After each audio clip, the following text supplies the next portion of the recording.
6 ways to make people like you. Be genuinely interested in other people.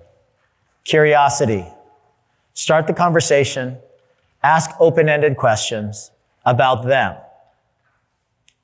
I can't tell you how many times I've gone to cocktail parties where people have literally come up to me and started talking and asked my name, started talking about themselves, and never not once found anything out about me at all.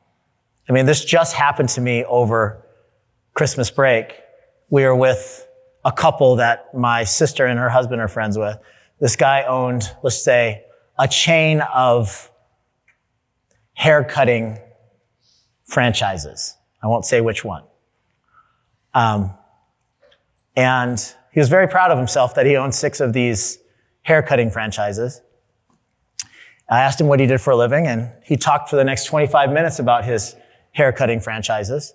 And he talked about how difficult it is to get people to work for his particular company, because when stylists graduate from beauty school, they want to either open their own beauty school or they want to work for a higher end haircutting franchise. And the difficulties of human resources and all of the stuff that we talk about. After 25 minutes, he shook my hand and he said, "Mark, it was really, really nice to meet you. It's really, really nice to meet you." And I went on my way. He did not know a damn thing about me. And I know a thing or two about maybe human resources, or maybe how I could have helped him with marketing, or maybe we could have commiserated about small business or something like that.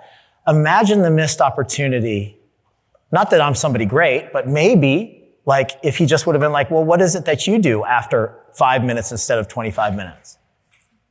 That's super valuable. I have this great story. You guys might have heard it. I got invited to dinner with Ryan Holiday, and I'm not throwing names around. If you buy a certain number of books from certain authors, you will get invited to private events. So I bought a lot of books from Ryan Holiday for you guys.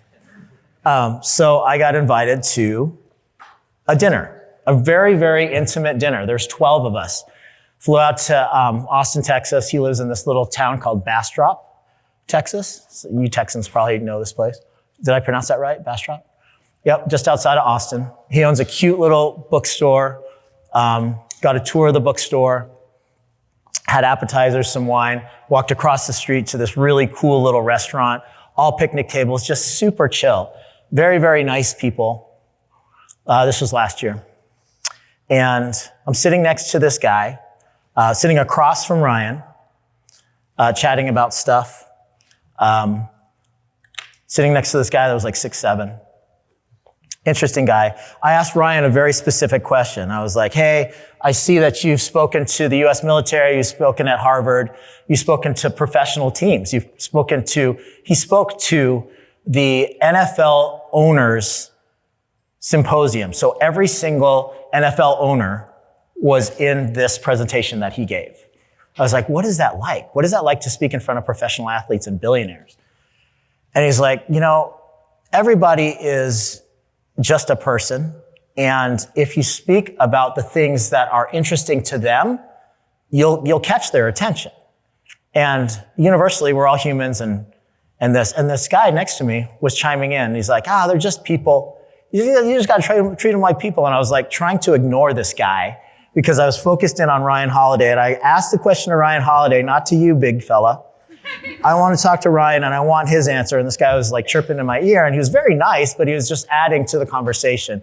And I was literally like, almost like, "Stop. I want to hear Ryan's answer." And you kept on interrupting. And this is really, really annoying me. So the night goes on and we finish our dinner. We're having wine. Everybody's kind of mingling around. It was a really, really interesting group of people, real estate moguls and other New York Times bestselling authors and, YouTube influencers and stuff, whatever. Interesting, eclectic group of people, some random dentist. So we were talking afterwards, and again, the tall dude comes up and he's just chatting with me. He's like, hey, Ryan tells me that you own a coaching group for dentists. That is fascinating. Tell me more about that. And the guy was just so interested in what I had to say. So really, like, dentists, like, you have a podcast just for dental business? That's very specific. That's interesting. Like, how have you been able to build up your business? And like, how did you get to know Ryan? Like, why would Ryan invite you to this thing? And so the guy got me talking about myself, man. It was no shorter than 25 minutes. And I was just answering his questions. He was peppering me with questions. I was answering him. It was a great conversation because I was talking about myself the whole time. Ryan walks up. Ryan Holiday walks up and he's like, oh, I see you met RC. RC is the CEO of the San Antonio Spurs. I would have never known that. If you look up RC Buford, he is one of the top paid executives in NBA basketball. And I was like, holy shit. I have not asked him one question about himself. So immediately, I started asking about his experience in the NBA. How long did he play in the NBA? Who are some of the famous people that have been through the Spurs?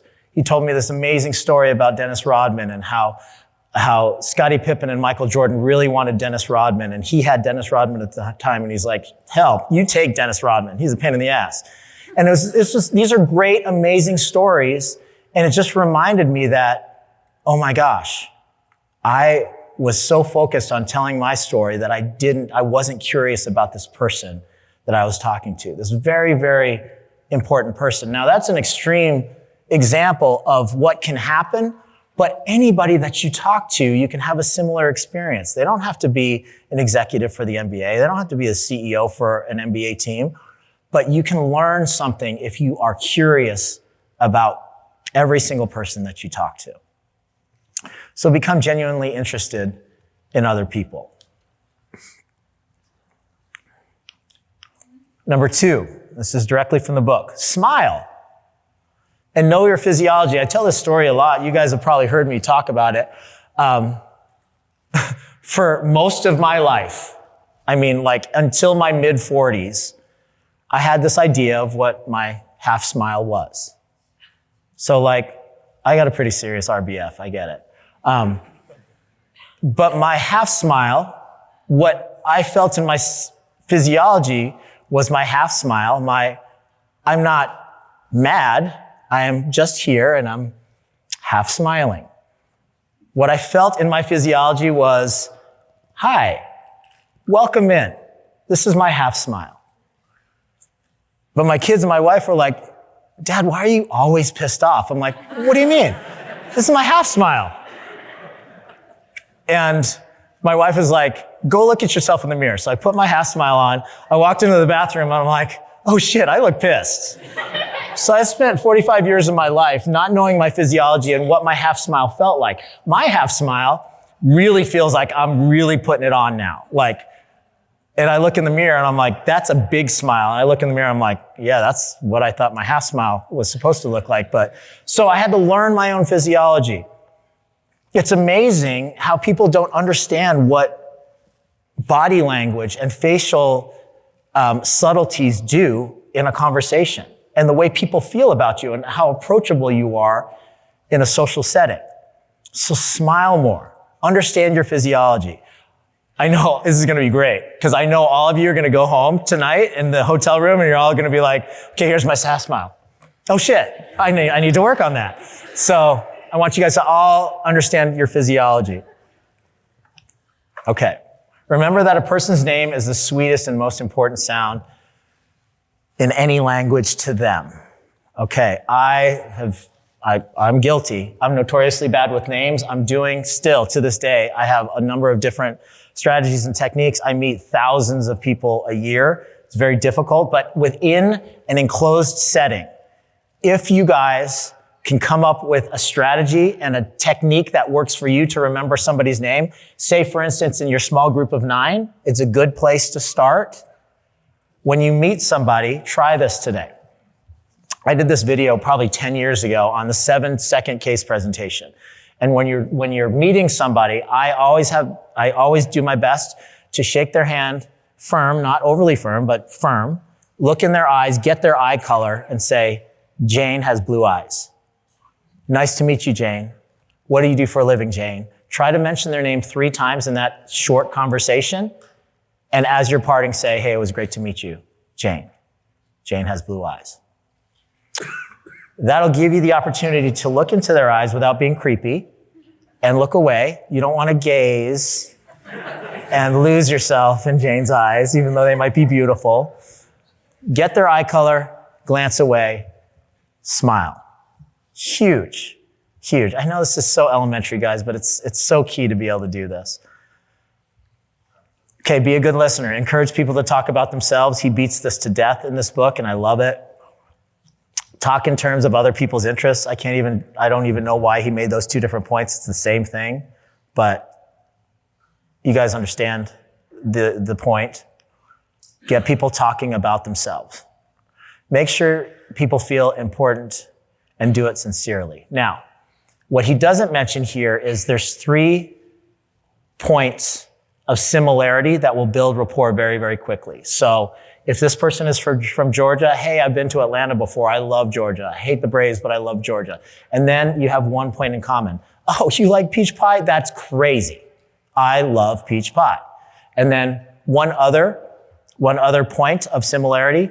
If you can get to 3 points of similarity and have a conversation that way, you will build rapport. Okay? And then you throw those other things in, like smiling, firm but not too firm handshake, gazing into their eyes, and remembering their name. That is 99% of charisma and having a good conversation. The good news is, all you have to do is get people talking about themselves, and that's what most people want to do. Okay, but if you don't build enough trust, or at least position yourself as somebody that is worthy of hearing their story, they're not even going to open up about themselves. You won't even have the opportunity to go down that road.